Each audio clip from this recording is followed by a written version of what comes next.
Creemos que es parte de la naturaleza humana el placer por explorar, por ser curiosos. Creemos que la ciencia no sabe de su deuda con la imaginación. Los únicos límites existentes son los que uno se pone a sí mismo. Existe una cosa maravillosa, un secreto. Todo comienza por fijarse un objetivo e ir tras él. Creemos que podemos hacer una diferencia, y si se cree, todo es posible. Nuestro único desafío es decidir cuán lejos queremos llegar. Comenzamos en 1985 desarrollando implantes y prótesis médicas. Desde entonces, hemos tratado de encontrar la manera de ayudar a los médicos a resolver sus problemas. Ayudar a las personas a recuperar su sonrisa. Nos gusta trabajar en equipo. Enseñamos lo que sabemos. Compartimos con el mundo lo que tenemos. Pasión, compromiso, futuro. El trabajo es parte de nuestra vida.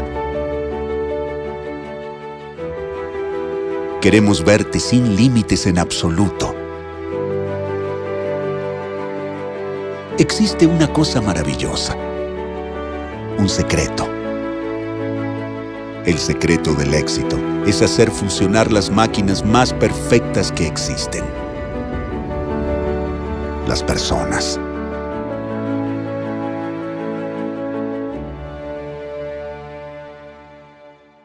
Promedom. People plus Innovation. Hola, ¿qué tal? Muy buenas tardes a todos y a todas. Bienvenidos a este próximo Crossfire que vamos a estar haciendo del lado de Promedom, Argentina, junto con Promedom, Chile. Aquí tengo también a mi colega María José Lazo Valenzuela, jefa de Educación Médica también. Si querés, Majo, ponete el audio. Sí, gracias, José. Bueno, bienvenido a todos. Aquí estamos desde Chile. Los invito a que disfruten de este webinar que se viene muy entretenido con los doctores Rondini y Laurito.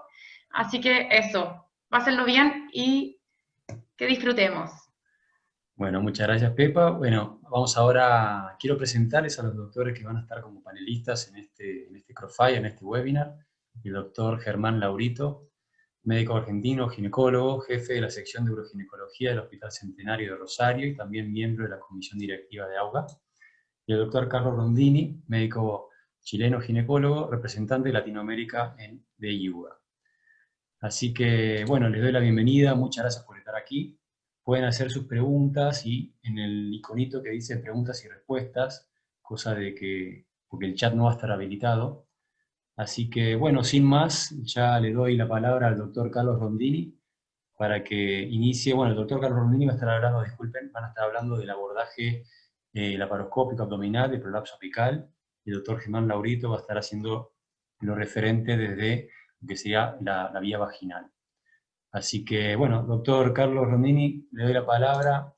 Si quiere puede ya dar inicio. Ahí falta el audio, doctor.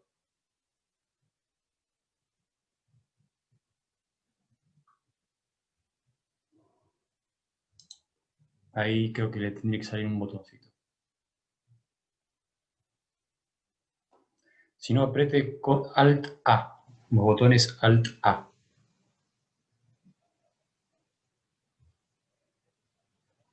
¿No?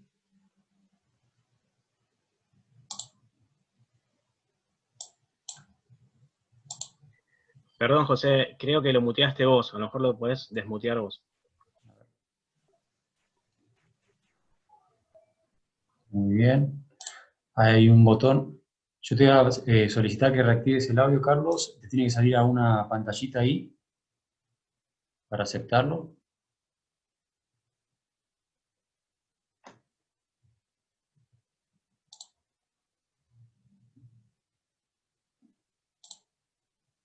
Ok. Un minuto, ya arrancamos.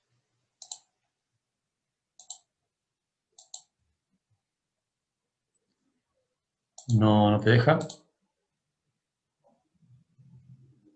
Hay un botoncito que está abajo a la izquierda de la pantalla que dice activar audio.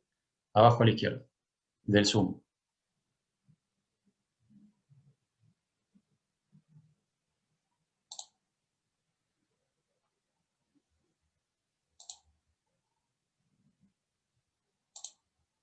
Ok. Bueno, aguardemos un segundo que vamos a solucionar este tema técnico.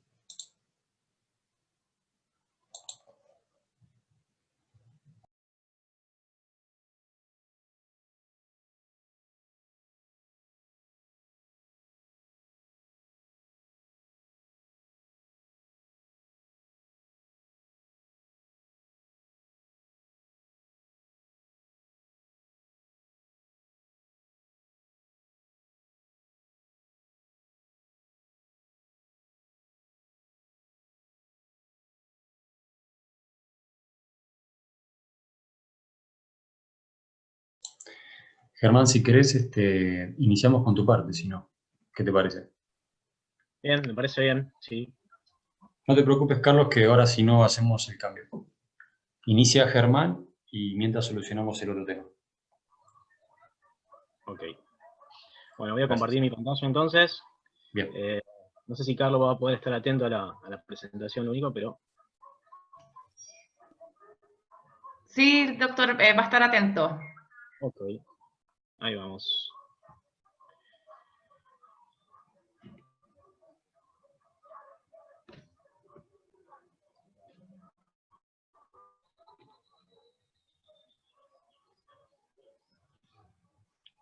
Bien. ¿Se ve mi presentación ahí? Sí, perfecto, Germán. Sí. Perfecto, vamos a arrancar. Bueno, buenas tardes a todos. En primer lugar, quiero agradecer a Promedón por esta convocatoria, también agradecer por el tema que me asignaron a defender, que es el abordaje vaginal en el prolapso apical, porque básicamente me considero un cirujano afín a la vía vaginal. Y realmente agradecer también por haberme dado el honor de compartir esta instancia de aprendizaje y conocimiento con el doctor Carlos Rondini, a quien respeto enormemente, como representante de todos nosotros en Yuga.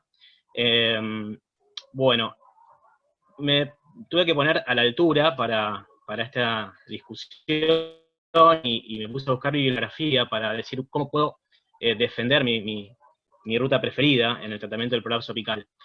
Y me encontré con una sorpresa, que fue que en muchos trabajos de los que revisé, tenían citas, por lo menos 30 citas encontré con el apellido Rondini y grupo de trabajo. O sea, en muchos trabajos hacían referencias a trabajos de colposacropexia laparoscópica hechas por el doctor Carlos Rondini. En ese momento, lo primero que se me vino a la cabeza fue esta imagen, que es un clásico cuento que todos aprendimos de niños. Realmente dije lo que todos nos preguntamos alguna vez a lo largo de nuestra carrera. ¿Quién me habrá mandado a meterme en esto? Después me tranquilicé un poco, acordándome de cómo terminó el lobo en el cuento de Caperucita, y dije, bueno, vamos a ver qué podemos hacer. Y vamos a empezar hablando de una de las situaciones más difíciles que nos toca al elegir el tratamiento quirúrgico para el prolapso apical, que es qué cirugía tenemos que elegir. Si vamos a hacer una histerectomía o vamos a conservar el útero, si vamos a usar mallas sintéticas o vamos a operar con tejidos nativos, temas que ya se han discutido en webinars anteriores, pero el que nos convoca hoy es si voy a ir por la vagina o voy a ir por el abdomen para operar el prolapso apical. La verdad que yo pienso que no es una buena idea protocolizar a las pacientes, sobre todo en uroginecología, sino que creo que tenemos que individualizarlas a cada caso. Cada mujer va a venir con diferentes factores de riesgo, con diferentes expectativas de nuestra cirugía. Y si tenemos que protocolizar, sabemos que si seguimos el gold standard, tendríamos que ir siempre con una colposacropexia, ya que básicamente lo es y que tiene evidencia tipo 1, que si bien es tipo 1, es bastante limitada y con límites bastante finos cuando se las compara con otras técnicas por vía vaginal. Sobre todo si nos ponemos a pensar en pacientes que traen sus particularidades y que quizás no tengamos que ofrecerle resultados tan duraderos en el tiempo, sino minimizar los riesgos. Hay una gran controversia que se nos presenta cuando tenemos que pensar en elegir la vía vaginal o la vía abdominal. Este es un trabajo del grupo de Dr. Gebhardt, de Mayo Clinic, donde lo que estudiaron fue los factores que influenciaban a los cirujanos a elegir una u otra vía. Y vieron que para la vía abdominal, los cirujanos elegían pacientes con prolapsos apicales importantes, pacientes recidivadas, pacientes con dolor vaginal crónico, con actividades de alto impacto. Y reservaban para la vía vaginal a las pacientes añosas, a las pacientes con gran componente anterior, a pacientes con comorbilidades y con dolor quirúrgico elevado. Pero a pesar de toda la evidencia y a pesar de gold standard, lo que tenemos que saber también es que el 80 al 90% de las cirugías de prolapso en el mundo se realizan por vía vaginal. Y esto nos pone enfrente de una gran contradicción. Realmente, ¿cómo es posible que tengamos un gold standard y que solamente el 10 al 20% de las pacientes se operen con el gold standard y el resto por otra vía?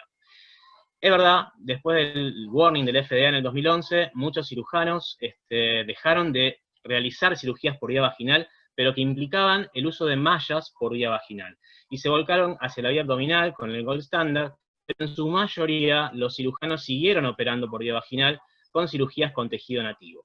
Realmente esto nos pone frente a un cuestionamiento que tenemos que hacernos. Entonces, en este momento yo elegí dejar de lado todo lo que es la evidencia y preguntarme a mí mismo, que soy un vaginalista, ¿por qué elijo la vía vaginal para operar? Y lo que confeccioné fue una lista de motivos que yo tengo en forma particular. En primer lugar, pensé en lo que eligen las pacientes cuando me siento a hablar con ellas.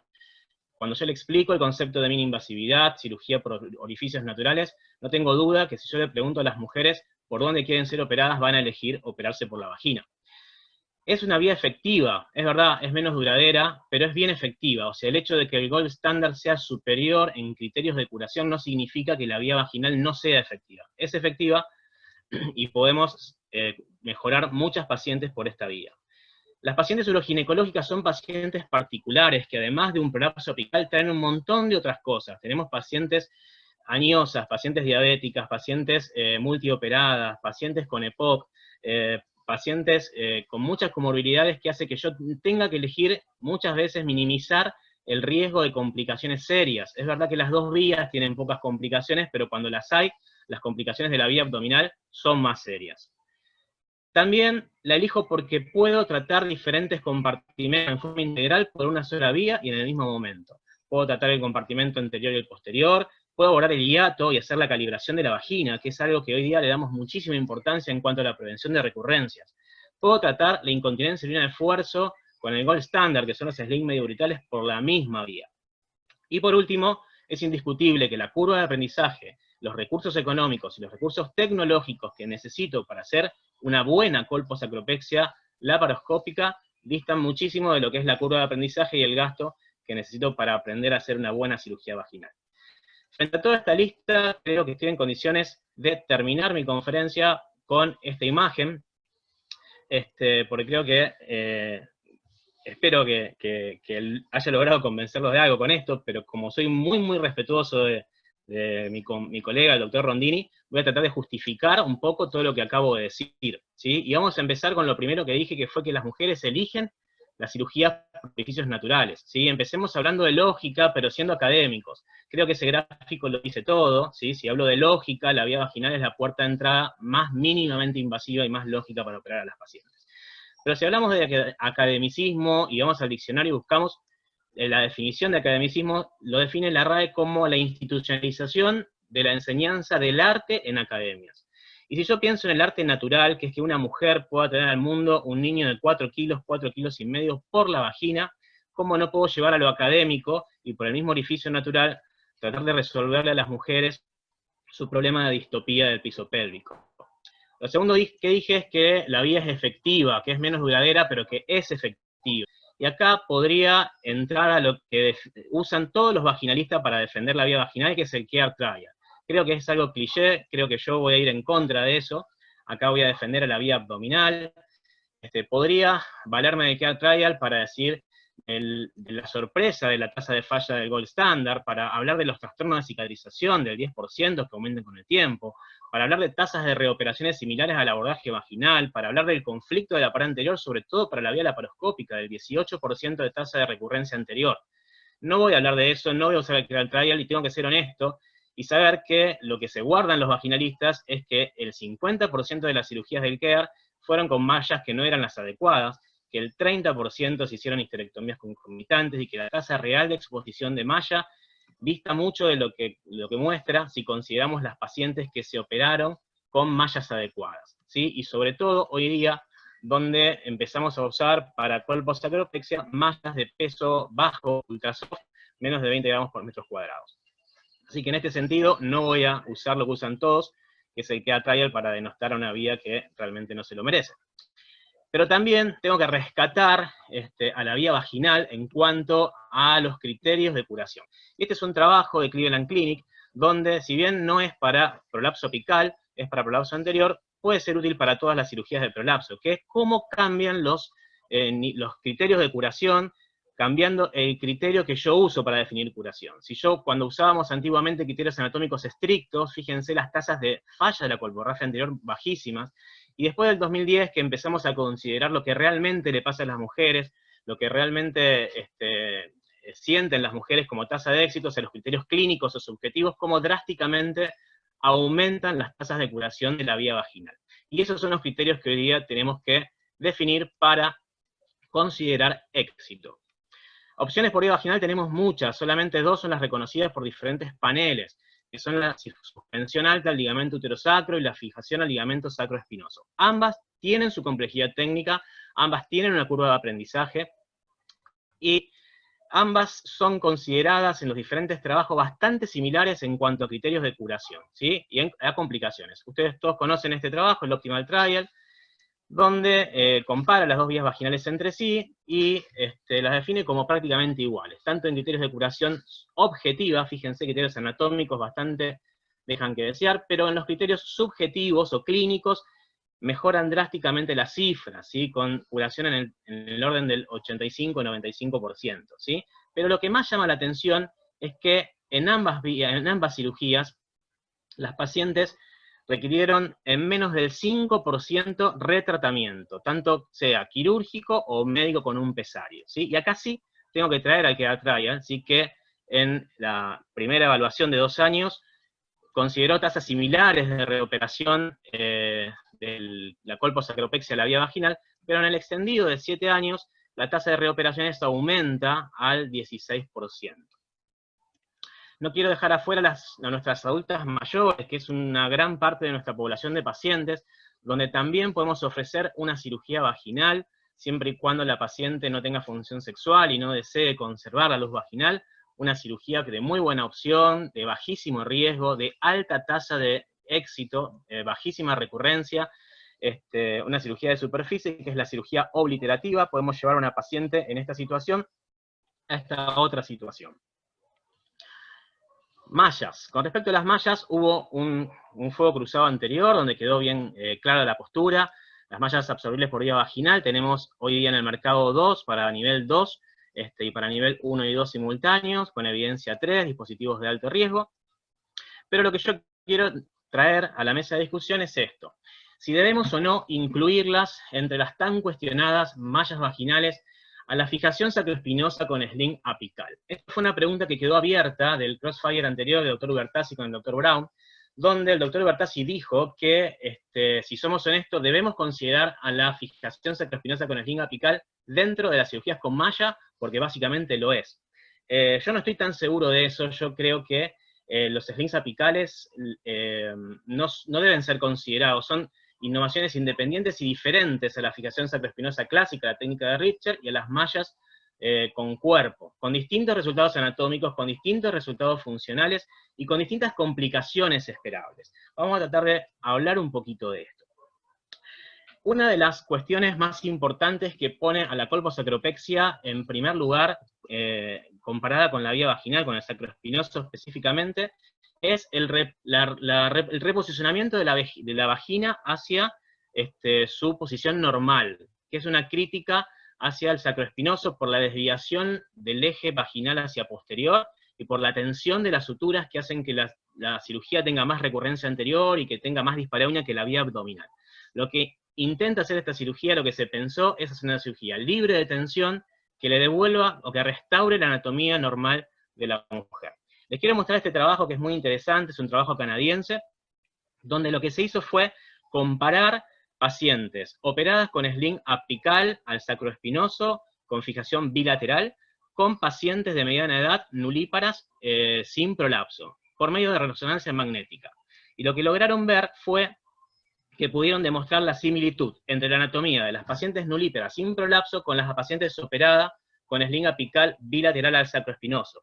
Y lo hicieron midiendo una línea que va desde el ápex vaginal hacia la espina isquiática, que para ambas situaciones fue igual, y lo que pudieron demostrar fue que en la fijación bilateral con sling apical había una desviación anterior e inferior que no ronda más de 1 centímetro con respecto a las pacientes nulíparas, pudiendo así dejar constancia de que realmente este tipo de cirugía restaura la anatomía de la vagina y el eje vaginal, parecido a lo que hace la fijación sacroespinosa. Que le falta la cirugía de sacroespinoso con sling apical para ser diferente del clásico, es evidencia.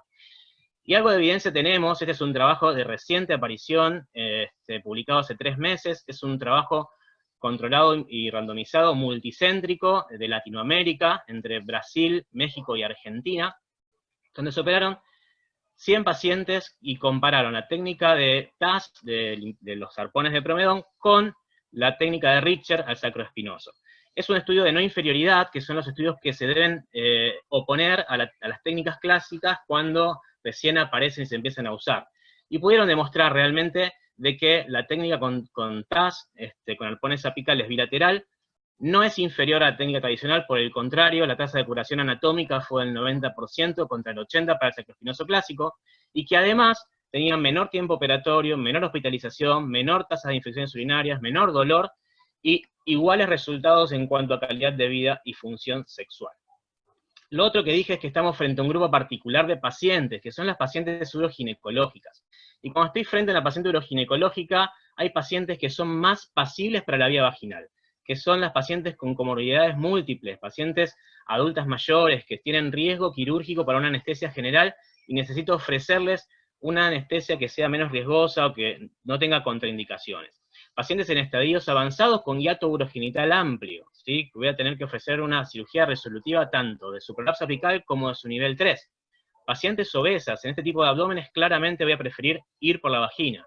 Pacientes con paredes abdominales de difícil acceso, realmente hay situaciones de cirugías anteriores, de hernias, de ventraciones, donde el acceso abdominal se hace difícil. Y si yo empiezo a sumar todos estos factores, vamos a encontrar, a mi parecer, a la mayoría de las pacientes que tenemos en nuestro consultorio de todos los días.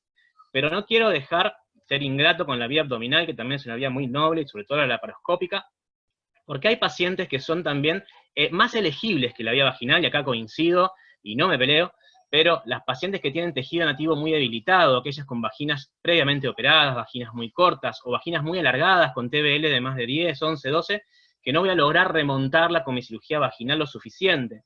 Pacientes muy jóvenes, menores de 50 años con prolapsos avanzados, o pacientes con dolor vaginal previo. Estas pacientes realmente son más pasibles para la vía abdominal, pero si las considero, creo que van a ser en número bastante menos que las que vamos a incluir para la vía vaginal. En cuanto a complicaciones intra y postoperatorias, dije antes, ambas vías tienen complicaciones bajas, pero cuando tenemos complicaciones, las complicaciones de la cirugía abdominal son más serias. Este es una revisión sistemática y metaanálisis muy importante, donde nos da información bastante heterogénea, pero si vemos los resultados y tenemos que considerar una cirugía que sea más duradera y más efectiva, claramente tenemos que ir por el abdomen, porque acá ven diferencia estadísticamente significativa en cuanto a tasas de curación y duración. Pero sí vieron que las complicaciones eran mayores en la vía abdominal, en el término de hilio, obstrucción intestinal, complicaciones de las mallas y suturas, y eventos tromboembólicos. Una cosa que me llamó la atención de esta revisión sistemática fue que cuando vi los trabajos controlados y randomizados que se incluyeron para la revisión, me aparece este apellido, Carlos Rondini y equipo. Entonces me fui a leer este trabajo y digo, vamos a ver cómo le fue al doctor Carlos Rondini en este trabajo, que es del 2010. Ellos hicieron un trabajo comparativo, randomizado y controlado, de útero sacral alto versus colposacropexia. Les fue muy bien con las dos, ¿sí? Fíjense, resultados anatómicos, éxito 100% para la colposacropéxica, 82,5% para la uterosacral alta, ¿sí? Las dos fueron con buenos resultados, pero mucho mejor la colposacropexia. Ahora, en resultados subjetivos, calidad de vida y función sexual, ambos procedimientos fueron iguales. Y tengamos en cuenta el cambio de criterio de curación que estamos usando hoy día para definir la curación de las pacientes, los criterios subjetivos justamente. Las complicaciones fueron mayores con la colposacropexia, si bien, debo reconocer, fíjense, 16.7 contra 2.6, fueron complicaciones leves en la clasificación de complicaciones bajas, seromas, infección de heridas, complicaciones simples, tratadas con antibióticos, tratamiento médico, o sea que fueron complicaciones realmente que no ofrecieron problemas. Y menor tiempo operatorio para la vía vaginal, menor estadía hospitalaria. Realmente el trabajo del doctor Rondini a mí me refuerza un poco seguir optando por la vía que yo elijo, con todo respeto a este trabajo que está realmente excelente y muy lindo. Tratamiento de los distintos compartimentos, el hiato y la incontinencia urinaria. Podemos decir de que con la colposacropexia se corrigen el 60% de los prolapsos anteriores, que se corrige el síndrome de defecación obstruida en el 75%, que el hiato puede regresar con la descompresión del prolapso parcialmente, que podemos tardar 5 minutos de mudarnos a la vía vaginal para hacer un sling, perfecto, pero ninguna vía abdominal nos va a ofrecer un tratamiento integral de todo junto y por la misma vía en el mismo momento. Esto todos ustedes lo conocen, son los trabajos del doctor Delancey, que nos muestran la relación que existe entre el área del hiato, de mayor a 5 centímetros, con el estadio de los prolapsos genitales, y con la posibilidad de falla de las cirugías a mayor hiato, mayor probabilidad de falla, ¿sí? Les quiero mostrar este trabajo rápidamente, que es muy interesante, donde se hizo un trabajo de cortes, en el cual se clasificaron 3 grupos a las pacientes. Un grupo de pacientes que se operaron por vía vaginal, con hiato amplio preoperatorio, que se corrigió en la cirugía, hiato amplio en el preoperatorio, que no se corrigió en la cirugía, y hiatos normales en el pre- y postoperatorio. Lo que vieron fue que en las pacientes que tenían hiato amplio y ese hiato no se corregía en el postoperatorio, un riesgo relativo de 4,41 veces más chance de fallar que las pacientes que sí fueron corregidas. Y en las pacientes que no fueron corregidas, además, 15 veces más chance de fallar que en las pacientes que tenían en el preoperatorio hiato normal. No hay forma de tratar el hiato urogenital por vía abdominal. Podemos discutir si lo tratamos en el mismo acto, nos vamos a la vía vaginal y lo cerramos, si lo tratamos en un acto separado después de 8 o 12 semanas según preferencias, pero no hay forma de corregir el hiato con ninguna cirugía abdominal. Por último, la curva de aprendizaje y los recursos económicos y tecnológicos es algo que hoy en día, sobre todo en países emergentes como Latinoamérica, no es un tema menor. No es un tema menor con lo que nos está pasando, con lo que nos va a quedar después de la pandemia en cuanto a lo que tiene que ver con recursos económicos y a las pacientes que queremos llegar. Esto es un trabajo que estudió la curva de aprendizaje de la colposacropexia, donde en 60 cirugías se comparó cirujanos en entrenamiento con cirujanos expertos, y dividieron la cirugía en 5 pasos, ¿sí? Disección del promontorio, disección del ápex vaginal, las suturas, la fijación al promontorio y la peritonización. Vieron que todos los pasos requirieron curva de aprendizaje, salvo la disección del promontorio, y que el punto que más tiempo les llevó para aprender fue la disección del bulto vaginal y el paracólico. Aproximadamente los cirujanos necesitaron 31 cirugías para disminuir los tiempos y las complicaciones. Este es otro trabajo bastante parecido, nos dice el laboratorio de sutura endoscópica para arrancar. Después de 30 casos recién logran tiempo aceptable en tiempo quirúrgico, después de 60 casos logran disminuir las complicaciones, y después de 80 casos podemos considerar los cirujanos expertos en colposacropexia laparoscópica, siendo el paso más crítico nuevamente la disección del bulto. Y esto nos pone en el tapete los programas de formación de los fellows en uroginecología. Para considerar que un programa de formación es serio para formar un sacrocolpopexista laparoscópico, el centro debería tener al menos 45 casos anuales de colposacropexia laparoscópica. Yo en Argentina por lo menos no conozco ningún centro que tenga ese caudal. Esto hace que haya una limitación en cuanto a la provisión de aprendizaje para los nuevos especialistas, y que creo que tenemos que atender. En cuanto al equipamiento, creo que no hay muchas dudas, hay bastante controversia, si la videolaparoscopía es más cara o no, parece que no, pero sí, disponer de un quirófano equipado, disponer del instrumental necesario para una buena laparoscopía, para una buena sacrocolpopexia laparoscópica. Realmente no todos los centros, por lo menos en los quirófanos de todos los días, lo vamos a encontrar. Contra las 4 pinzas que necesitamos, que te las compras una sola vez, que van a ser eternas y las vas a usar toda tu vida para poder hacer cirugía vaginal. Como conclusión y terminando, yo siempre termino mis charlas con una conclusión detallada, de neurótico que soy nada más, pero esta vez elegí no hacerlo. Solamente voy a dejar una reflexión. Les quiero contar una breve historia. El año pasado, en el año 2019, con un grupo de colegas de Rosario y de la ciudad de Córdoba, que son 2 ciudades de acá de Argentina, liderados por la doctora Marta Ledesma, que todos ustedes la conocen, fuimos a hacer una cruzada a Humahuaca. Humahuaca es una ciudad del noroeste argentino, una ciudad de montaña muy emblemática, porque tiene mucho que ver con los pueblos originarios. Marta nos convocó, nos llevó, y allá lo que hicimos fue operar pacientes que estaban con dificultad para el acceso al sistema de salud. Evaluamos aproximadamente 100 pacientes y operamos a 20 de ellas en 3 días. Quiero mostrarles esta foto. Esta es una paciente que se llama Segundina. Si hay alguno de mis compañeros que está viendo esta presentación, se la va a acordar, porque fue muy emblemática, porque Segundina lo único que quería era que le sacáramos ese bulto y después, cuanto antes, irse de alta, porque ella trabaja en el campo, trabaja en el monte, acarreando animales, y ella quería volver a acarrear esos animales. Realmente, estas son las pacientes que también necesitan que nosotros lleguemos con nuestras soluciones, e incluirlas dentro de lo que es nuestro escenario terapéutico. Otro objetivo de la cruzada de Humahuaca fue darles una mano y ofrecerle tips y algo de entrenamiento en 3 días a los cirujanos locales para que puedan ayudar mejor o seguir ayudando a las pacientes cuando nosotros nos hubiéramos ido. La reflexión que quiero dejar es la siguiente, estuvimos 3 días, en 3 días operamos 20 pacientes, todas las cirugías fueron por vía vaginal, y no me imagino ninguna otra manera de poder haber ayudado a estas pacientes y ayudado a estos cirujanos a entrenarse en piso pélvico si no fuera por la vía vaginal. Eso es todo y muchas gracias.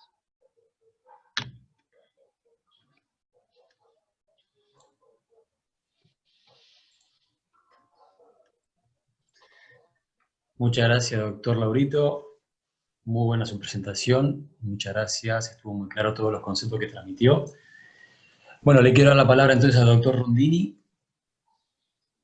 Ahí él lo está presentando, entonces lo suyo.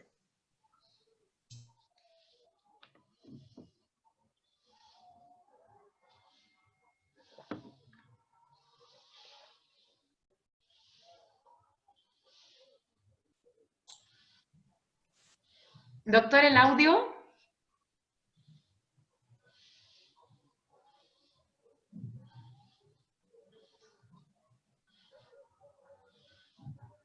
Claro, ponga dejar de compartir y ahí desactive el audio, doctor. Tiene que entrar a la aplicación de Zoom de nuevo.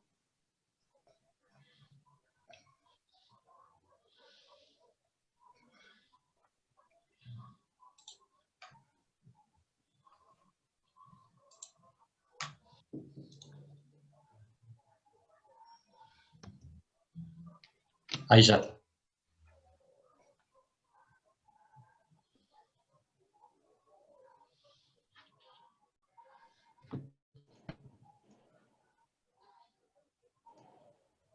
¿Se escucha ahí? ¿Se escucha? Sí, Perfecto. perfecto, doctor. Perfecto. Ya. Muchas gracias a Promedio por esta instancia. ¿Se escucha como con eco? Ahora se escucha bien. ¿Se escucha bien? ¿Sí? Sí. Sí, se escucha bien. Ya. Ya. Muchas gracias, Promedio, por esta instancia. Muchas gracias, Germán. Muy bonita su presentación. Voy a tratar de convencerlo en los próximos minutos de que la vía laparoscópica, ¿no es cierto?, es la mejor alternativa para el tratamiento de los prolapsos. No tengo ningún conflicto de interés. Esta presentación no es financiada por la industria. Algo que en la tarde parece que está resuelto y en estos tiempos de pandemia cualquier contribución va a ser súper bien aceptada. El objetivo, fundamentalmente, les voy a hablar de las ventajas de la de la colposacropexia.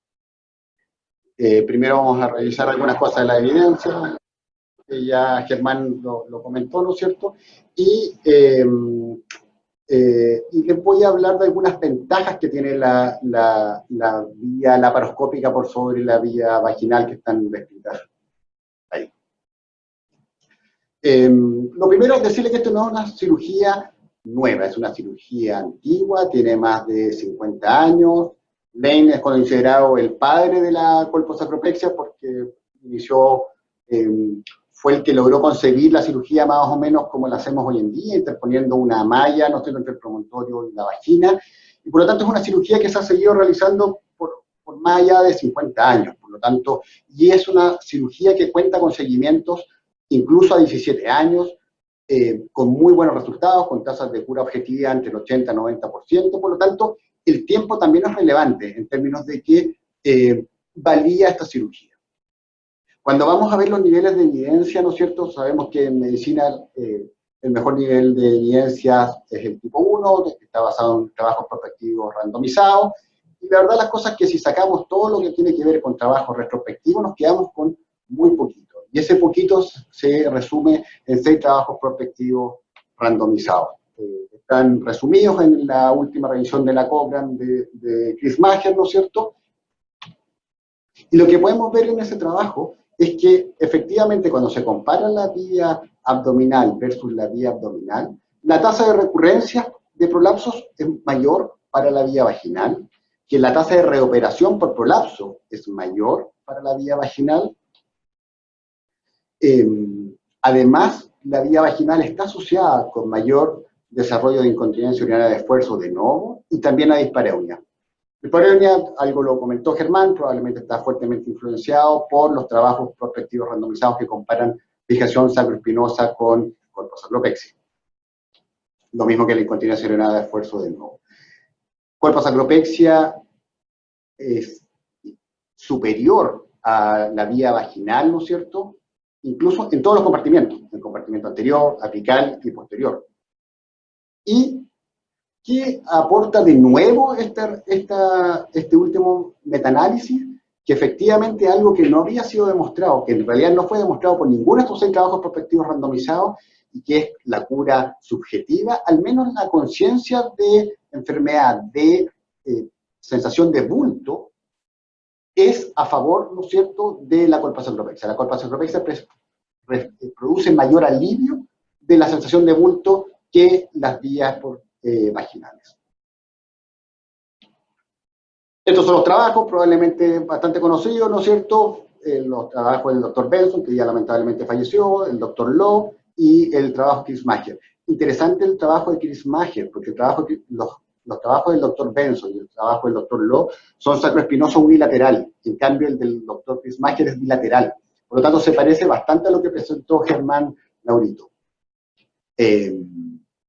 Está la comparación de colposacropexia, ¿no es cierto?, abdominal abierta con fijación a nivel uterosacro del grupo donde yo trabajo en el hospital.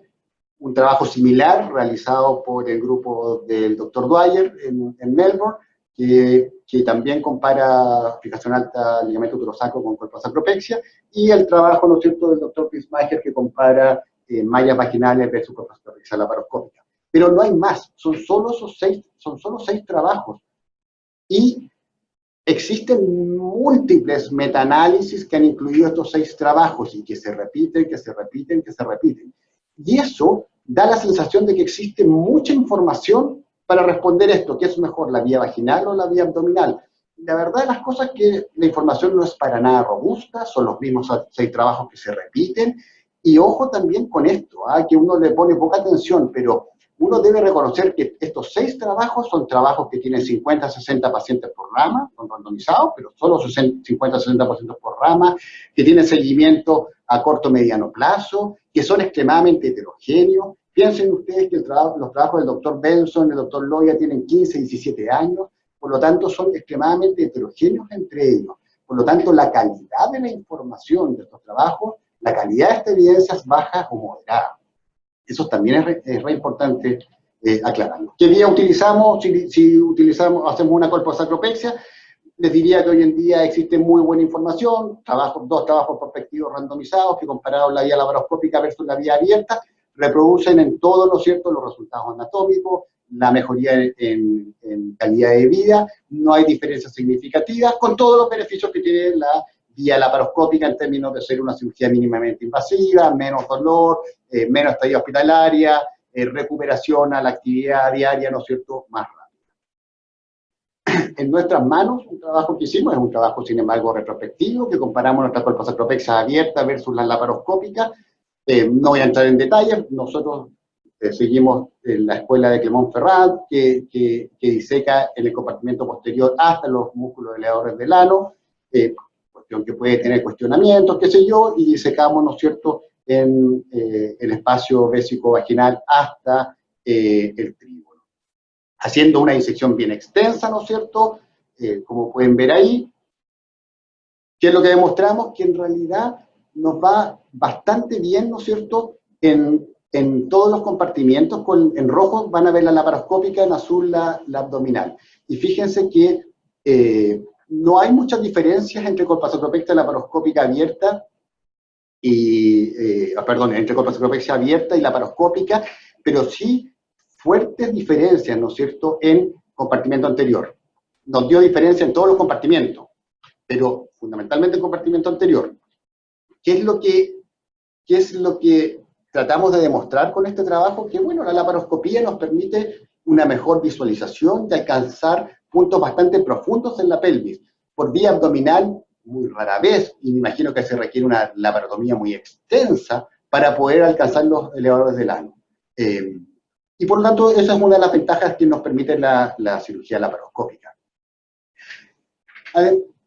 Por lo tanto, si uno evalúa la evidencia con todos los peros que les estoy mencionando, que son pocos trabajos randomizados, que son bastante heterogéneos, qué sé yo, pero uno debiera decir que hoy en día, al menos desde el punto de vista anatómico, el gold standard para tratamiento del prolapso apical, ¿no es cierto?, es la colposacropexia. La colposacropexia como técnica, porque la técnica es muy buena, no solo laparoscópica, si la puede hacer laparoscópico, fantástico. Además, la vía abdominal nos permite hacer algunas cosas que son difíciles de plantear por vía vaginal. Por ejemplo, este es un trabajo de Bruno Deval, en el cual, y lo hemos hecho con alguna frecuencia, ¿no es cierto?, pacientes que tienen trastornos defecatorios y que tienen prolapso rectal, que tienen intususcepción, corregir esto en forma concomitante, tanto su prolapso genital como el prolapso rectal, probablemente por vía vaginal es impensable. Y eso se puede hacer, ¿no es cierto?, sin mucha dificultad, hacer su colposacropexia, más una rectopexia ventral anterior, cosa que no es para nada difícil. Embarazo. Nos permite la colposacropexia hacer preservación uterina. Me van a decir, sí, pero es que por vía vaginal también podemos hacer histeropexias, por ejemplo, sacroespinosas, qué sé yo. Claro, pero cuando ocurre un prolapso avanzado en una paciente de 30 a 35 años, en Chile hoy en día la expectativa de vida son 82 años. Por lo tanto, plantearle una cirugía por vía vaginal, sabiendo que la probabilidad de recidiva va entre un 30 y 50% a 5 años, a una paciente de 30 años probablemente suena una cosa no muy razonable, y por lo tanto, probablemente mi indicación sea hacer una colposacropexia con preservación uterina. Las recidivas. ¿Qué es lo que pasa cuando a los vaginalistas, ¿no es cierto? Ojo, el 80%, así como lo dijo Germán, el 80% de mis pacientes, de mi hospital, es la realidad chilena, es la realidad de la Clínica Mayo, en todas partes son resueltas por vía vaginal, así que no vayan a pensar yo en esta presentación, me pongo en la vereda, ¿no es cierto?, en la colposacropexia, pero por favor, el 80% de mi actividad, ¿no es cierto?, está relacionado con cirugía vaginal. Pero, ¿qué pasa cuando una cirugía vaginal ha fallado? ¿A quién le piden ayuda? Háganle una colposacropexia. Y existen varios trabajos, ¿no es cierto?, que incluso en pacientes que se han sido sometidas a colposacropexias abiertas, qué sé yo, uno las puede rescatar por vía laparoscópica. Abulsión. ¿Qué pasa en pacientes que tienen abulsión? Pacientes probablemente con defectos severos, ¿no es cierto?, del piso pelviano y que tienen un prolapso. Bueno, este es un trabajo prospectivo randomizado que evalúa a pacientes con abulsión, si es que se les colocaba un ProLif o se les hacía una cirugía con tejido nativo. Fíjense la tasa de recidiva a un año de seguimiento en pacientes que fueron sometidos a cirugía sacroespinoso, 61% en este trabajo randomizado. Altísimo. Por lo tanto, este es un subgrupo de muy alto riesgo. Sin duda, una paciente en la cual, ya sea desde el punto de vista clínico, o por una ecografía transperineal, o por una resonancia, hemos diagnosticado una avulsión, probablemente hacer una cirugía por vía vaginal sea una muy mala alternativa. La tercera edad, esta es una crítica frecuente. Oye, a las pacientes añosas, ¿cómo le vas a hacer una colposacropexia? ¿Qué sé yo? Bueno, con la expectativa de vida que tienen nuestras pacientes hoy en día, hay muchas pacientes de edad avanzada que mantienen actividad sexual, ¿no es cierto? Y la colposacropexia no es una cirugía que esté vedada para esas pacientes. Existen trabajos en los cuales, ¿no es cierto?, han demostrado muy buenos resultados, con una tasa baja de complicaciones en pacientes añosas. Tratamiento concomitante, Germán lo mencionó, probablemente hoy en día el gold estándar para tratamiento de la incontinencia urinaria de esfuerzo son los sling de uretra media. Sí, eso es verdad, y muchas veces cuando yo hago una colposacropexia y tiene una incontinencia urinaria asociada o bien oculta, bueno, ese es otro tema que podríamos vernos mucho, pero le pongo un TOT o un TBT, sin duda. Pero ojo con esto, ustedes saben que existe un tremendo problema, un tremendo dolor de cabeza que se inició en Inglaterra, Escocia, Gales, en los cuales ellos han tenido dificultades con los sling de uretra media. Recién fue el Congreso de la Yuga en Inglaterra, en estos países que les estoy mencionando hoy en día, prácticamente se están colocando muy pocos sling de uretra media por todas las controversias que se han creado en relación a este artículo que inició la polémica en el Reino Unido, en el cual decía que 1 de cada 10 mujeres que tenían un sling de uretra media tenían complicaciones asociadas. ¿Cuál es la realidad hoy en día? Como pueden ver acá abajo, no se ve muy bien porque está chico, pero hoy han disminuido de manera drástica el número de sling de uretra media y han tenido que volver a hacer sling vaginales y mucho. Podremos estar conversando un montón de rato, ¿no es cierto?, en relación a si vale la pena volver al BURCH o no. Espero que esta situación que se ha generado en Europa no permee a nuestros países de Latinoamérica, porque creo que los sling de uretra media son una muy buena alternativa. Pero en países en los cuales esto es un problema, asociar una colposacropexia, ¿no es cierto?, a un BURCH abierto o laparoscópico puede ser una muy buena alternativa. Los beneficios de la vía vaginal, a mi juicio, son innegables. Los tiempos operatorios son menores, tienen menos complicaciones y los costos, sin duda, son menores. Por lo tanto, eso yo se lo concedo a Germán y estoy absolutamente convencido de ello. Yo me voy a poner el parche antes de la herida y les voy a decir cuál, a mi juicio, y aquí hay muchos comentarios que probablemente tengan que ver cuál es mi visión del tema, y yo les diría que el principal problema de esto, de la colposacropexia, en especial cuando se hace por vía laparoscópica, es la curva de aprendizaje, sin duda. Y cuando hablamos de curva de aprendizaje estamos hablando de tiempos quirúrgicos, de complicaciones, y también el otro gran problema tiene que ver con los costos.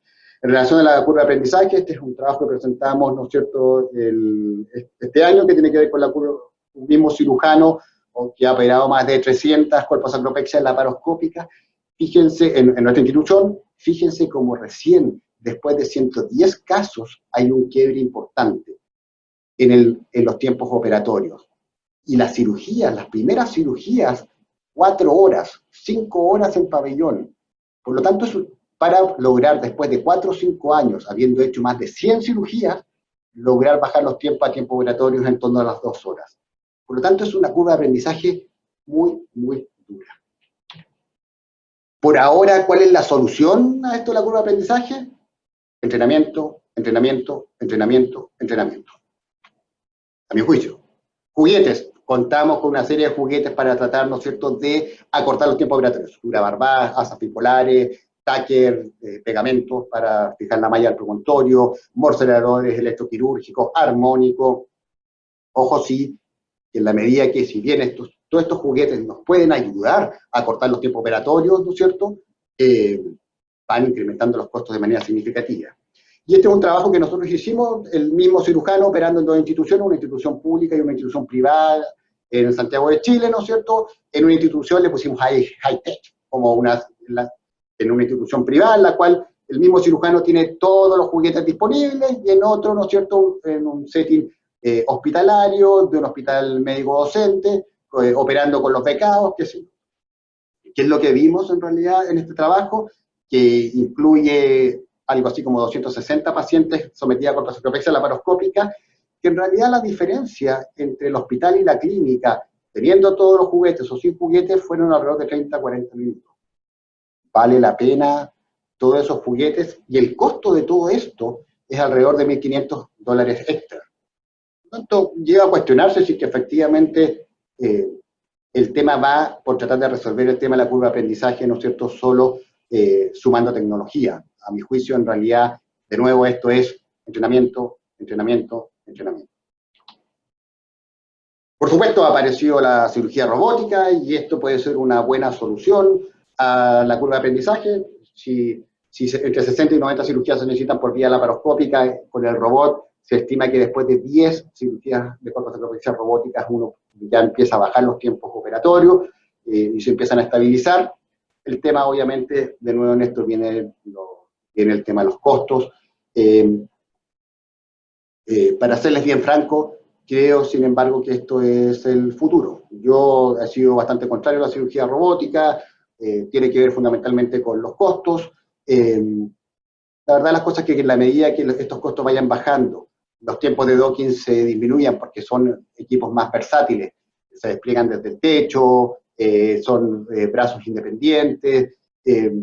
Creo que esta curva de aprendizaje, que a mi juicio es súper dura, se la van a ahorrar las nuevas generaciones. ¿Cuándo va a ser eso? ¿En 5 años, en 10 años, en 20 años? No lo sé, pero creo que el futuro va por ahí. De todas maneras, con Vental, y esto es ampliamente conocido por ustedes, hoy en día la realidad es que cuando se compara la laparoscopía con la cirugía robótica, no vale la pena. No vale la pena porque duele más la robótica, los tiempos operatorios son mayores, los costos son mayores, por lo tanto, probablemente en este punto todavía no tiene gran cabida. En relación a las complicaciones, de nuevo, Germán lo dijo, pero no hay duda que las complicaciones, sobre todo las complicaciones DINDO 3, que son las complicaciones que van a requerir tratamientos fundamentalmente quirúrgicos, qué sé yo, no hay duda que la colposacropexia tiene una tasa de complicaciones mayor que la vía vaginal, en ese sentido es más agradecida la vía vaginal. Y cuando lo hacemos por vía laparoscópica, también, ojo, yo siempre les comento esto, ¿sí? En nuestra experiencia con más de 300 colposacropexias, en realidad uno dice, bueno, claro, hacen tremendas disecciones, ¿no es cierto? Llegan hasta los elevadores del ano, bajan hasta el trígono, y por lo tanto las complicaciones deben ser complicaciones bastante serias en relación a lesiones rectales, lesiones vesicales. La verdad, las cosas que el 80% de nuestras complicaciones intraoperatorias son puras tonteras.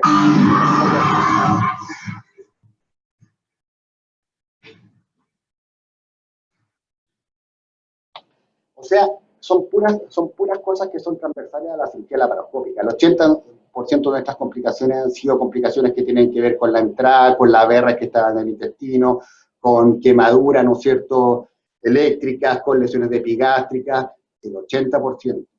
Y eso son complicaciones que son propias de la cirugía laparoscópica.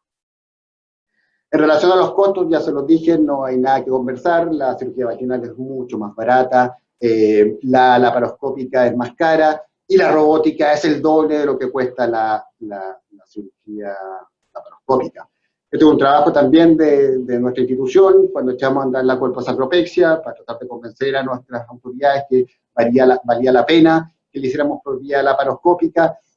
Esto es un hospital público, así que utilizando en realidad un instrumental bastante sencillo, una pinza bipolar, una tijera, ¿no es cierto?, un par de pinzas, y eso es todo, ¿no es cierto?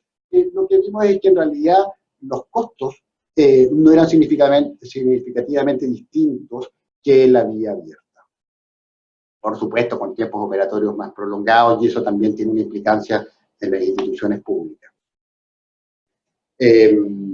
Tenía preparada una réplica, yo no sé si en este punto quiere decir algo, aportar algo, Germán. ¿Se escucha? Sí. Carlos, básicamente creo que hemos dicho un poco lo mismo, ¿no?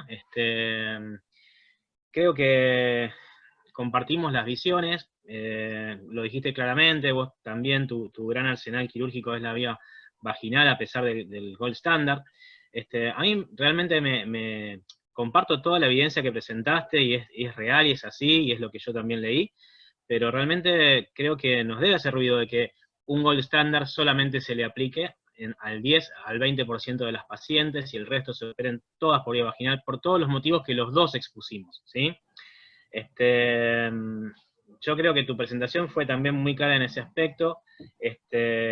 Yo no sé si puedo hacerte una pregunta en este momento, o ya... Sí, sí, claro. Sí, quería hacer si quieres hacer un pequeño comentario de algo que tú afortunadamente no tocaste, pero créame que en el último mes he tenido que estar en presentaciones similares a esta como ya en 5 oportunidades, por eso pongo esto que parece ya un disco rayado, pero si me dejas avanzar un par de... Porque Claro que sí.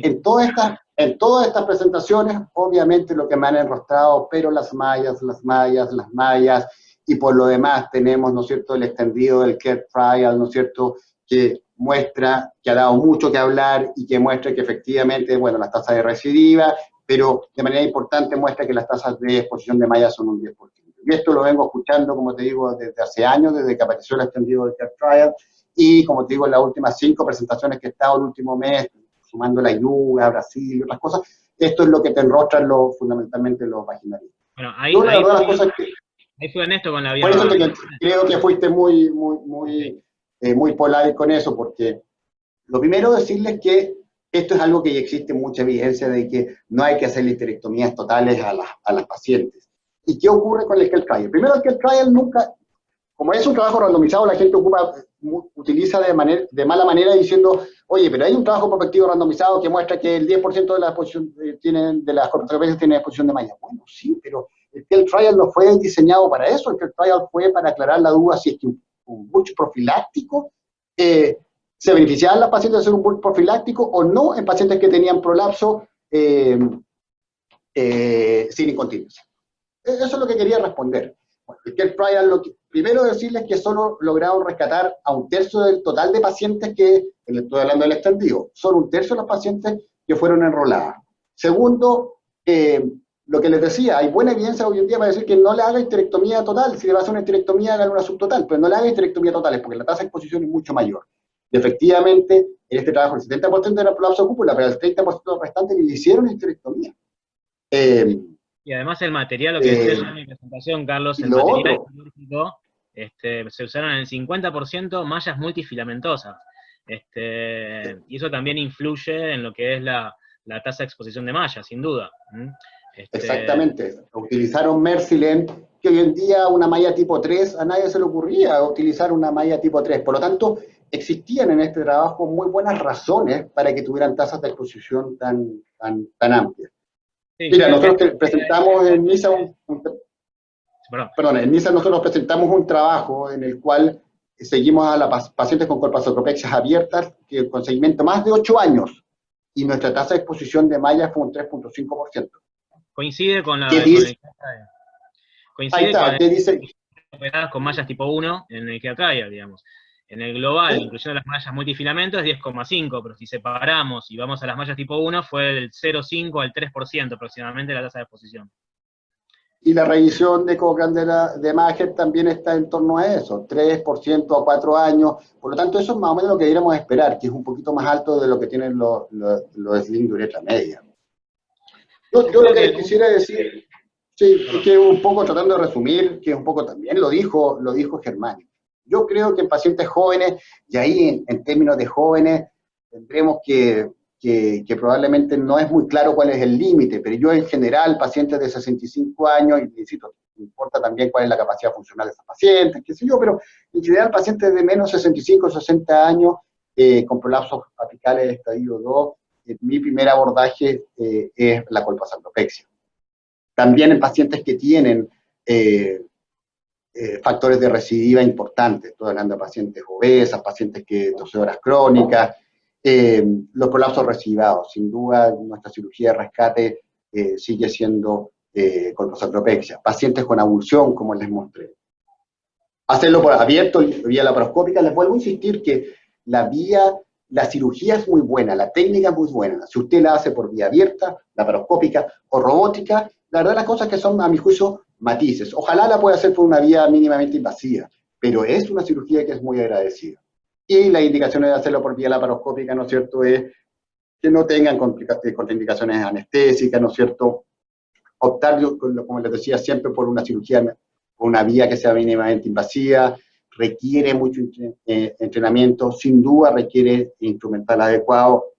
El equipo debe ser capaz de manejar las complicaciones, porque aquí sí podemos tener complicaciones serias, estoy hablando de hematomas retroperitoneales, por sangrado de la arteria sacra media, y lo otro es que, y esto es una apreciación personal, pero creo que tiempos razonables no debieran exceder las 4 horas. Nosotros después de 300 cirugías hemos llegado a tener tiempos promedio de 2 horas, pero cuando una cirugía, al principio, la gran crítica que tuvimos cuando implementamos esto, que tener cirugías de 5 o 6 horas, entenderán que nuestra jefatura está bastante molestos con esto. Y esto es un poco bien de Pedro Grullo, pero también lo dijo Germán, y esta es mi visión, para que no crean que este gallo le hace colpas, sapropexia a lo que se mueve, y eso no es así. Yo creo que hoy en día el uroginecólogo, sin embargo, ideal, debe ser capaz de manejar distintas técnicas, y entre más herramientas tenga, va a ser un médico más capaz, va a ser un médico más rico. Yo creo que solo haciendo cirugía vaginal, o solo haciendo cirugía laparoscópica abdominal, la verdad, cosas que se puede sobrevivir, pero de manera, y creo que el piso para cualquier uroginecólogo es manejar la cirugía vaginal, sin duda. O sea, creo que un médico que hace solo colposacropexia laparoscópica, no sé si deba llamarse uroginecólogo, probablemente más laparoscopista. Por lo tanto, creo que el desde es manejar la cirugía vaginal, porque con eso van a resolver el 80% de las pacientes. Por lo tanto, creo que tenemos que manejar entre nuestros fellows, que si yo, manejen una mayor cantidad de alternativas, van a ser médicos más capaces, cirujanos más ricos. ¿Por qué? Porque nuestras pacientes son distintas, y como les decía Germán, a esta paciente, bueno, esta paciente yo no creo que necesite nada y tampoco dudo que tenga prolapso, pero si lo tuviera, probablemente tenía una colposacropexia, y a esta paciente eventualmente una clesia, una cirugía por vía vaginal, y probablemente las discusiones tengan que ver acá entre medio, pero creo que el uroginecólogo actual debiera ser capaz de ofrecer este abanico de alternativas, y no solo ofrecer lo que él aprendió a hacer o lo que le es más fácil, sino que poder ofrecer una abanico de alternativas a nuestros pacientes. Eso. Muchas gracias, doctor Rondini. Tengo acá justo un par de preguntas que surgieron y quería aprovechar, si quiere, para responderlas. Sí. Hay algunos tips, pregunta, para disminuir las molestias defecatorias y dolor después de sacrocolpopexia. Eso por un lado. Sí. En relación al tema de las disfunciones defecatorias, se ha siempre comentado, o se piensa, que el trastorno defecatorio tiene que ver fundamentalmente con que la malla de alguna manera tiene un efecto compresivo sobre el recto sigmoide. La verdad, las cosas que pareciera ser que eso no es así, y las disfunciones defecatorias tienen que ver, perdón por esto que les puedo mostrar aquí, acá. Tiene que ver acá con la disección del promontorio. Recuérdense que acá sobre el promontorio está el plexo hipogástrico, y acá tiene su origen el nervio hipogástrico inferior. Y aparentemente la lesión del nervio o del plexo es lo que es asociado a trastornos defecatorios. Existen algunos tips que tienen que ver con que siempre coloquen su malla, ¿no es cierto? Diseguen lo menos posible. Y eso ahí, teniendo un espacio más reducido de nuevo, esto es harto entrenamiento para pasar en el fondo el punto ocupando la menor cantidad de espacio posible sobre el ligamento longitudinal del sacro. Y hacerlo siempre de la línea media hacia la derecha. La medida que cada vez están de la línea media hacia la izquierda, tienen más posibilidades de lesionar o el plexo o el nervio. Ojo que, de nuevo, a mi juicio, eso son una de las ventajas de la cirugía laparoscópica, porque el nervio, en un buen porcentaje de las pacientes, se puede identificar por vía laparoscópica, cosa que yo, por vía abierta, no lo he identificado nunca. Ok, y quería aprovechar también, si pregunta un doctor acá, si tengo que realizar, el doctor Díaz, si tengo que realizar una colposacropexia abierta, ¿necesariamente debo realizar un Burch en caso de pacientes con POP apical o más incontinencia? Mira, si la paciente tiene incontinencia clínica, a mí personalmente se me hace muy difícil no tratarle su incontinencia. Y lo que yo hago es poner una sling de uretra media, o sea, lo que me voy a demorar haciéndole un bulto laparoscópico. Lo que ha demostrado los trabajos que han evaluado el bulto laparoscópico, la verdad de las cosas es que los resultados son muy disímiles, son muy heterogéneos, y depende mucho probablemente del operador. Nosotros abandonamos el bulto laparoscópico porque en 80 que logramos hacer en el hospital, nuestra tasa de recidiva de incontinencia al año era un 50%. Por lo tanto, eso era prohibitivo. Si lo comparas con el sling de uretra media, no tiene forma de ser comparado. Por lo tanto, yo me voy a la vía vaginal y le coloco un sling, me demoro en eso 10 minutos, y además, como dijo Germán, el hiato vaginal es un término, es algo importante, y estas pacientes, cuando tú traccionas todo el tubo vaginal, incluso a mi juicio el hiato tiende a ampliarse. Por lo tanto, la inmensa mayoría de estas pacientes tienen una costoperineoplastía posterior. En los países en los cuales, como les digo, hay dificultades para colocar un sling, probablemente la alternativa sea colocarle un bulge concomitante. Estamos hablando de pacientes con incontinencia sintomática. Eventualmente, otra forma de caminar, ¿no es cierto?, es en pacientes que tienen incontinencia asociada, no hacerle nada y esperar. Se sabe que después de la corrección de prolapso, entre un 30 y un 60% de los pacientes pueden corregir la sintomatología de incontinencia, y a esa paciente ofrecerle en 3 meses después, si es que la incontinencia persiste, ofrecerle una sling de uretra media. Eso. Ok, doctor, gracias. Tengo acá un par de preguntas más que van surgiendo a medida que están hablando. Una más para la vía laparoscópica. Dice, ¿cómo hace el ajuste de la longitud de la malla para la fijación, doctor? Sí. Sin duda es un paso subjetivo de la cirugía, y lo más importante ahí es la tensión que uno va a generar. Esto en medicina basada...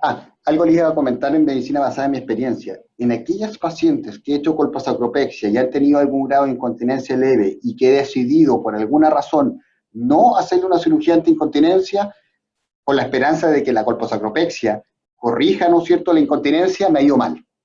En medicina basada en mi experiencia.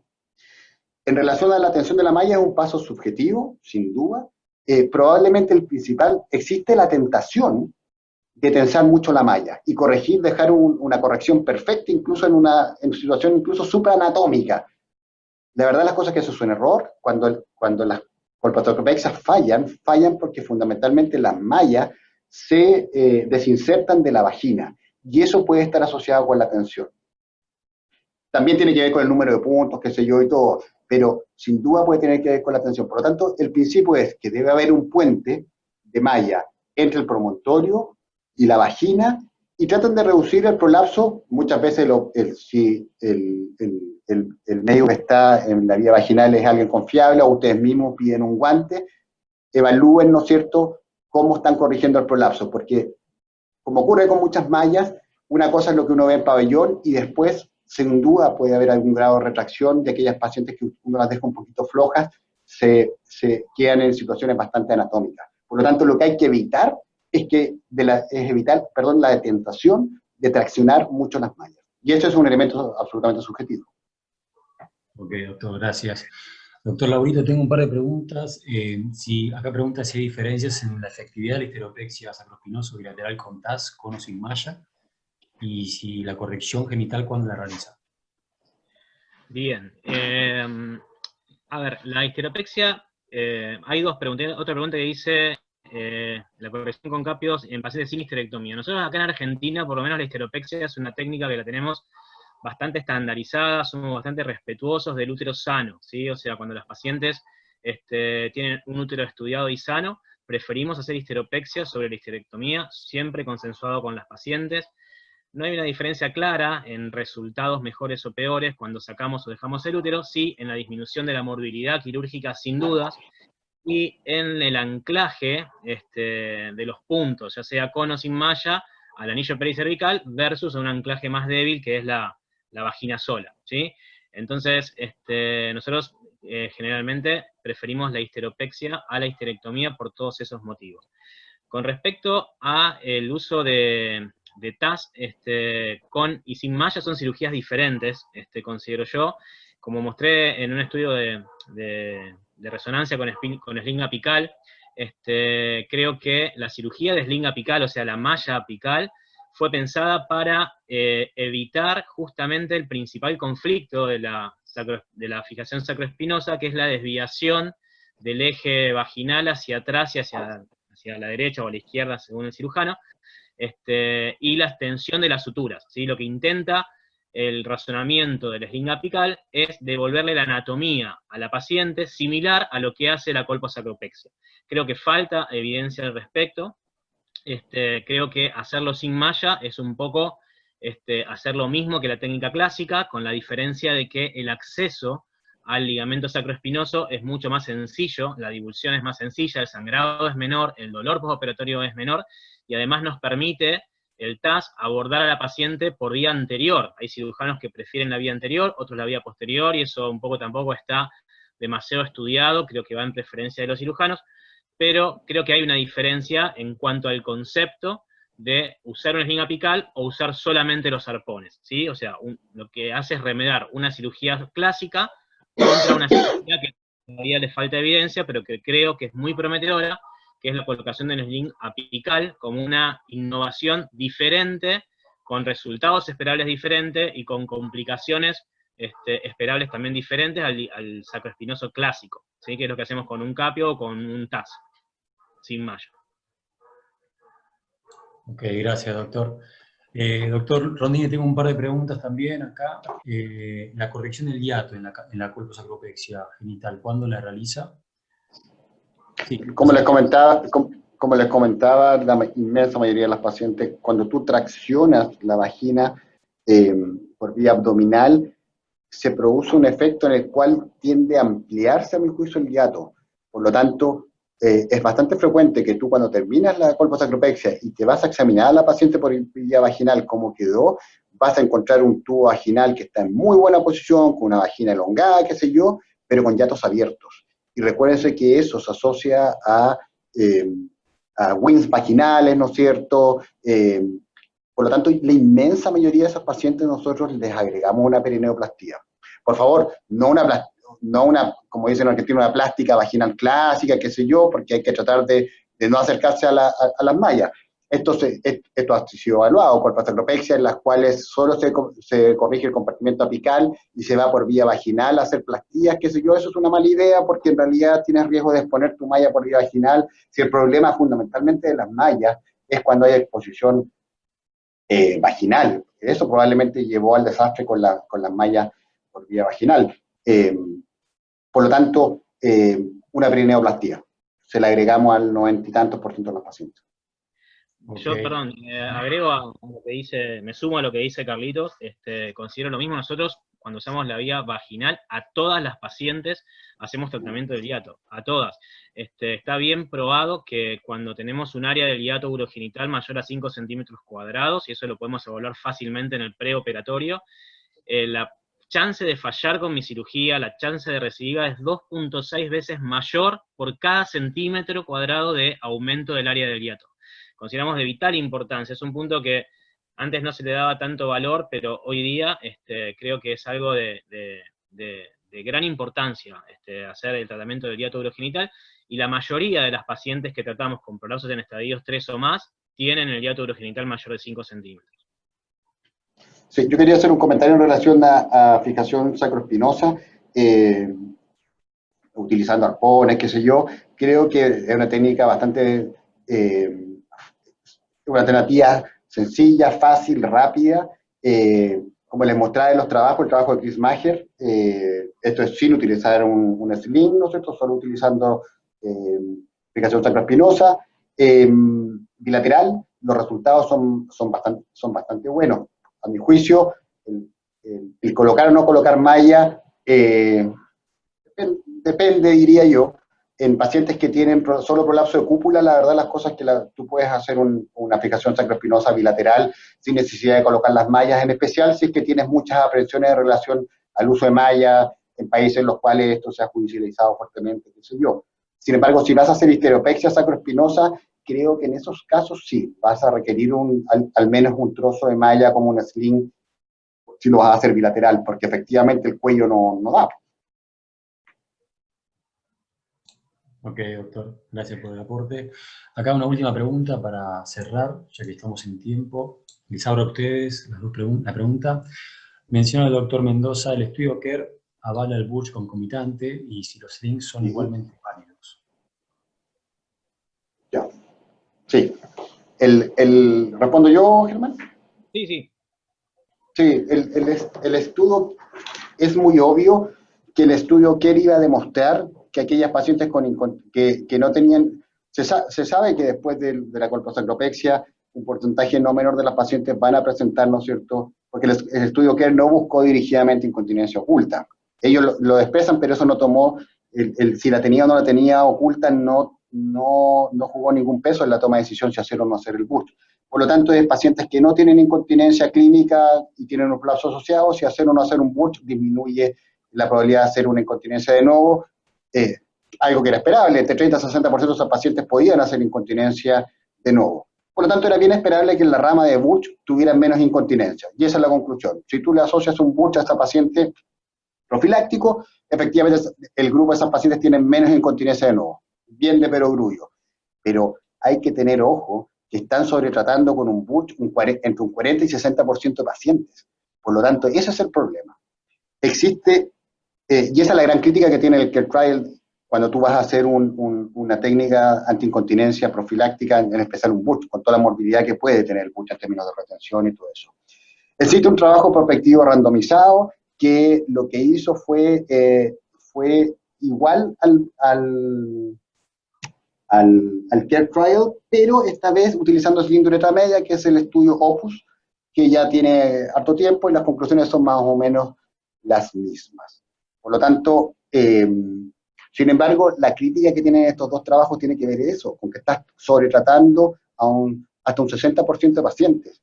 Y entonces, de nuevo, con todas las críticas que han aparecido a la cilindreta media o las complicaciones que puedes tener asociado al Burch, probablemente en aquella paciente que no tenga incontinencia asociada no sea una buena alternativa. Pero lo que sí es súper importante es que las pacientes tienen que estar avisadas de esa posibilidad y que eventualmente a los 3 meses, a los 6 meses le tienes que hacer una cirugía antiincontinencia, le podrías tener que hacer una cirugía antiincontinencia, cirugía que es bastante más pequeña, con menos movilidad y que incluso puede ser realizada en un contexto ambulatorio como es un cilindrotractio. Pero yo quiero sumarme a lo que dice Carlos. Acá en la Argentina creo que hay bastante consenso al respecto también. Dado a la cantidad de sobretratamiento que ofreceríamos a las pacientes, elegimos no tratar a todas profilácticamente al momento de la colposacropexia con un sling. Además, digamos, el KEA Trial no fue hecho con el gold standard, de Burch, pero básicamente la cantidad de pacientes, que es entre el 40 y 60%, quedan con incontinencia postoperatoria de nuevo. Lo que está visto en otros trabajos también es que cerca del 15% solamente son las que solicitan un nuevo tratamiento. No ese 40 o 60% la vamos a tener que reoperar, solamente el 15% solicitan un nuevo tratamiento y menos del 10% ese tratamiento va a ser el quirúrgico, porque la primera línea va a ser el conservador. Entonces, sobretratar a tantas pacientes para evitar reoperar a menos del 10%, creo que no sería una buena idea. No sé qué pensás, Carlito. Sí, pienso exactamente lo mismo. Bueno, doctor, es distinto de cuando de una paciente que tenga incontinencia evidente, ¿no es cierto?, clínica, asociado a su prolapso. Sin duda. Sin duda. Que también eventualmente, te insisto, está la otra alternativa. Si uno tuviera la asociación prolapso-incontinencia, tuviera que caminar por un camino que uno dijera más seguro, sin duda el camino más seguro es trate su prolapso, evalúa a los 3-6 meses si es que va a requerir algún otro tratamiento para incontinencia. Incluso con incontinencia clínica, porque algunas se van a mejorar con la cirugía de prolapso. Pero todos tienen que entender de que la realidad de Latinoamérica, los hospitales públicos, ¿no es cierto?, no hay una disponibilidad amplia en la cual las pacientes puedan fácilmente acceder nuevamente a otra cirugía 3 o 6 meses después. Por lo tanto, por eso es que uno es más proclive a tratar de resolver el problema de forma integral en un solo acto operatorio. Bueno, doctor, muchas gracias. Vamos a dar entonces por finalizar la actividad. quería agradecer a cada uno por haber transmitido todos los conocimientos que transmitieron, que de hecho fue muy interesante. Muchas gracias. Con todos sus puntos en común y quizá posibles disidencias en algunas partes, pero desde ya muy rico. Así que, bueno, quería entonces dar por finalizado. Pepa, María José, si vos querías decir algo. Nada, estuvo súper interesante. Muchas gracias, doctores. Lo hicieron también estuve pendiente ahí todo el tiempo, me imagino que todos los espectadores también. Tuvimos muy buena participación, así que los felicito. Muchas gracias y espero que hayan gozado igual que yo este webinar. Muchas gracias a Promedón, gracias. Muchas gracias a todos. Un abrazo, En Germán. nombre de Promedón les damos las gracias. Un abrazo muy grande. Vale. Chile. Que estén bien, cuídense, hasta luego. Gracias. Chao, Buenas noches. cuídense.